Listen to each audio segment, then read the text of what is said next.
Yeah, Were we there? yeah, we had a big discussion on our Discord.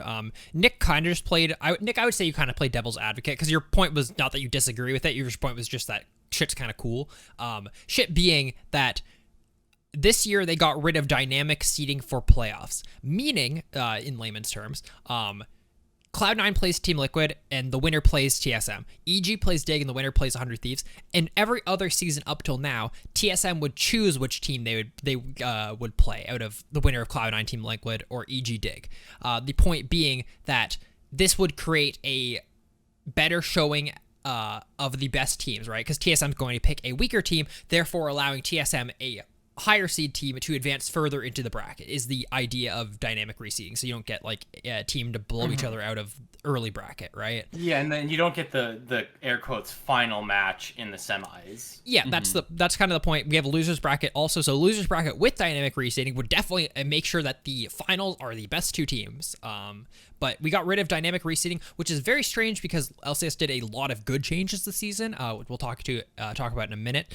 But this was a change that was very interesting to me, and we had a long fucking discussion on the Discord, so if you ever want to join in on that, you can check it out, leaguecastpodcast.com/discord. But I guess like my point is that I think dynamics reseeding, meaning allowing TSM to, in this case, choose the winner of Dig EG, is better for League of Legends, especially this season where we don't have Gauntlet, we don't have points, we only have the top 3 teams from this tournament going to Worlds, would allow for the best 3 teams, no matter what, to be going to Worlds. Where now we might have a situation where the best 3 teams might be TSM, Cloud9, Team Liquid, and that's probably going to cause one of Team Liquid or Cloud9 to buster out and not go to Worlds, which is one of those won't be going. Yes, like one of those. We won't sorry, get won't those 3 yes. going. Period. Yeah. Yeah. Which I think is a little bit sad if they are the best 3 teams. There is a world which they're not the best 3 teams, by the way. I just think this is pure speculation based off of like name recognition, and typically these teams do well in best of 5s and have better coaching structure and support staff to adapt and stuff.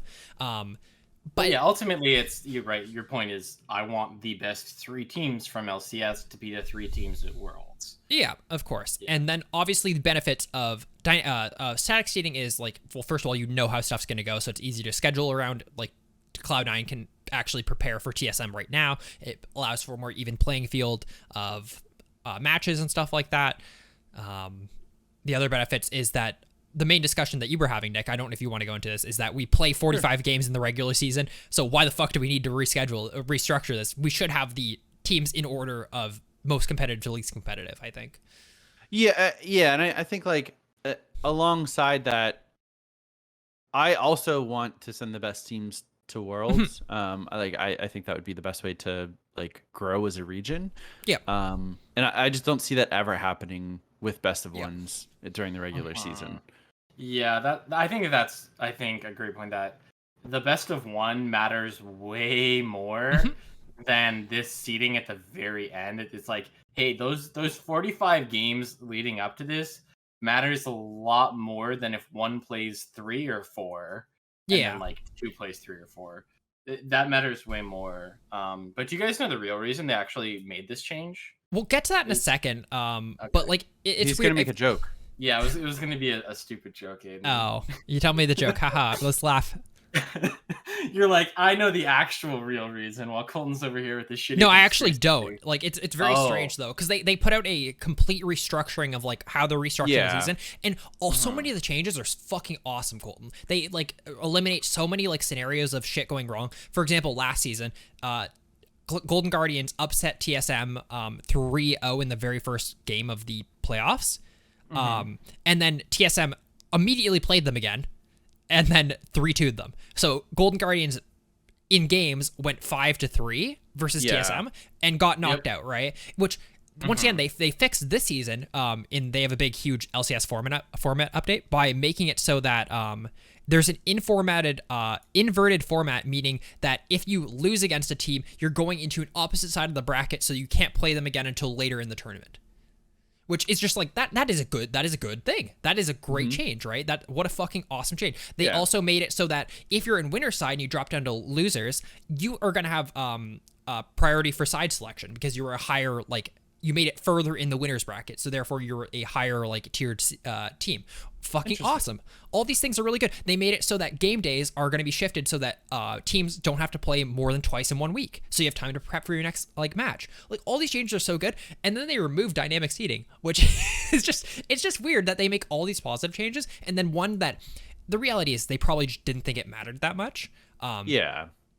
And I understand the reality is it probably doesn't fucking matter at the end of the day. Like, it really doesn't. My problem is it removes some level of, like, ability to send our best teams for sure.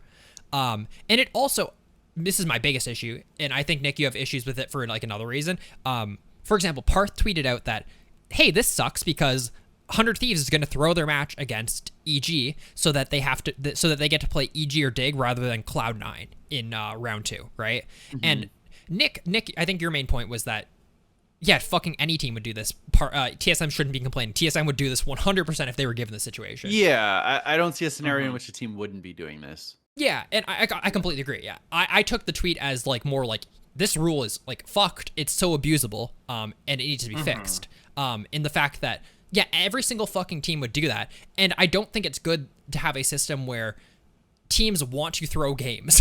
You know what I mean? Yeah. Having a system where losing the set gives you a better chance in the finals, or like a better chance to make finals, is not good. Yeah, that's my main like issue with it.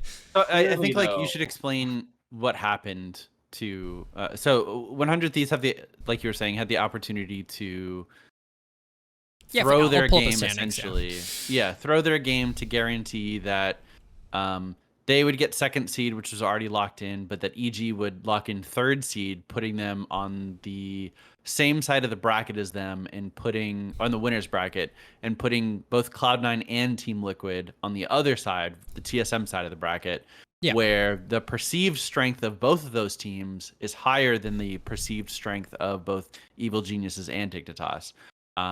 Therefore, giving 100 Thieves a better chance in their eyes to make worlds, because they just have to win their series. Yes, because the way that it's structured this season is that because there's no gauntlet, because there's no points, it's just the top 3 teams that go to worlds. So meaning 100 Thieves has to win 1 match, and it's going to be against EG or Dig, who are both looked at in this tournament of 8 teams as number 6 and number 5 in strength, even though they're seeded as 3 and 4. Is that right? I think 3 and 6. 3 and 6. Sorry. Yeah, because Dig's 6. Yeah, which is just like, if it does feel bad that 100 Thieves maybe is worse than TSM. I actually think 100 Thieves is pretty fucking good, by the way.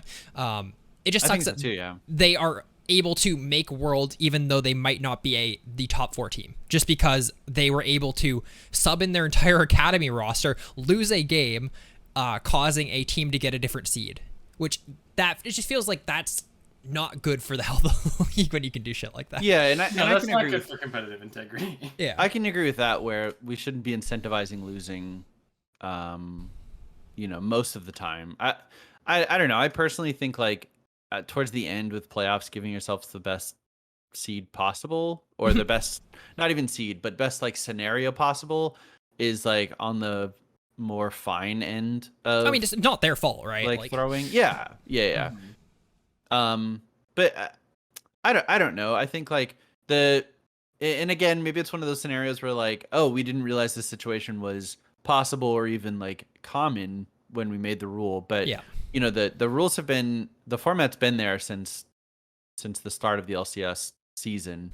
I personally find it extremely hard to believe that teams would not be like made privy to this information, I guess. But I can understand like, why not just keep the same format plus dynamic seeding? I do entirely concede that like dynamic seeding is strictly better.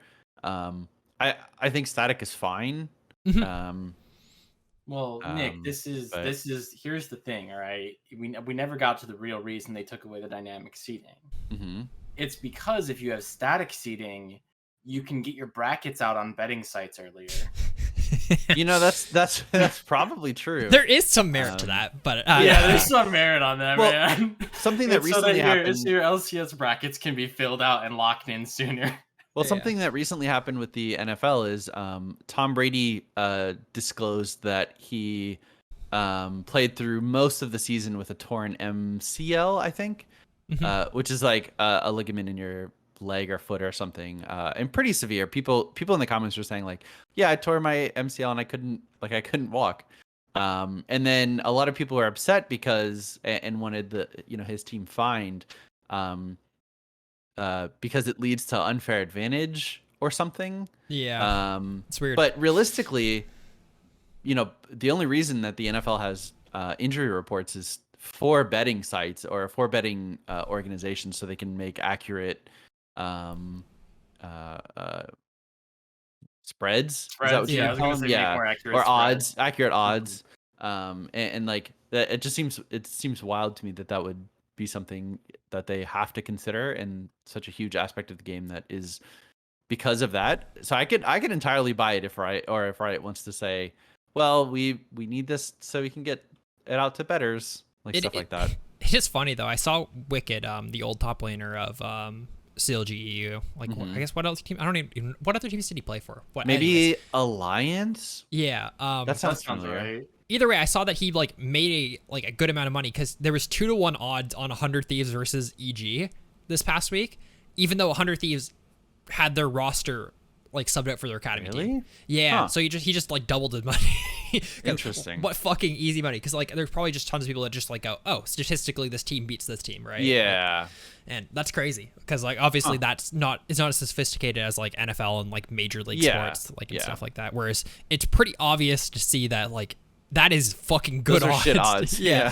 Like, to, like, bet on. Yes. Yeah. Like, good to make odds for the money. better. Yeah.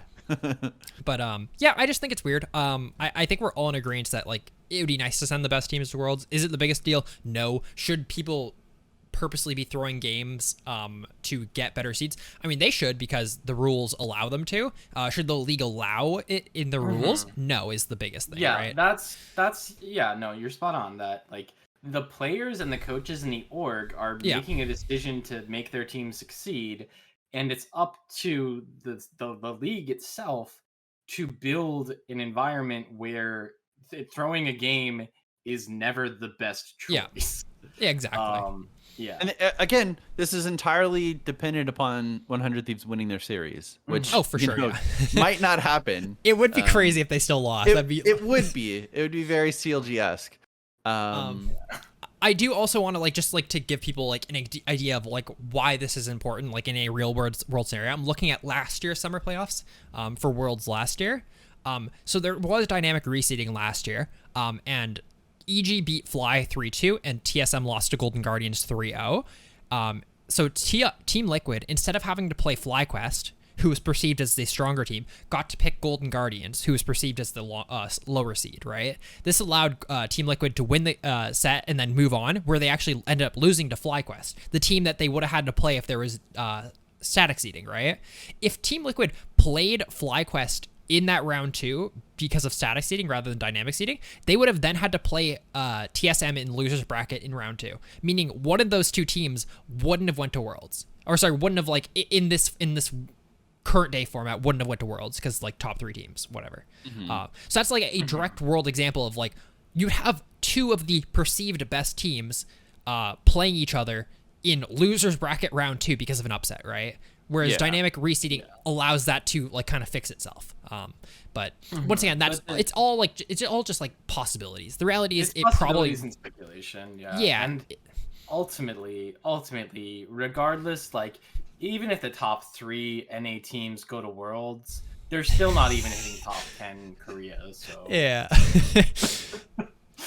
Yeah, that's just something I wanted to bring up. I think we're all like in pretty well agreement. It's just like it's just weird. No one should be like faulting fucking players and coaches for shit like this though. Like that's where it becomes too far. I think if you're going fuck you 100 Thieves for throwing your match, I don't know, man. I don't know what you're doing.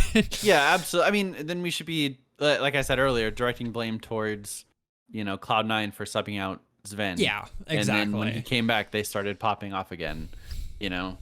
Yeah. So anytime a roster change happens and it's not immediately beneficial, flame that org for throwing matches. Yeah. But, no, I completely agree with that. Yeah. Cool. Awesome. We'll have to see how it goes. I'm looking forward to sending TSM and Team Liquid or Cloud9 back to Worlds. Yeah, it's gonna be sick. Hog.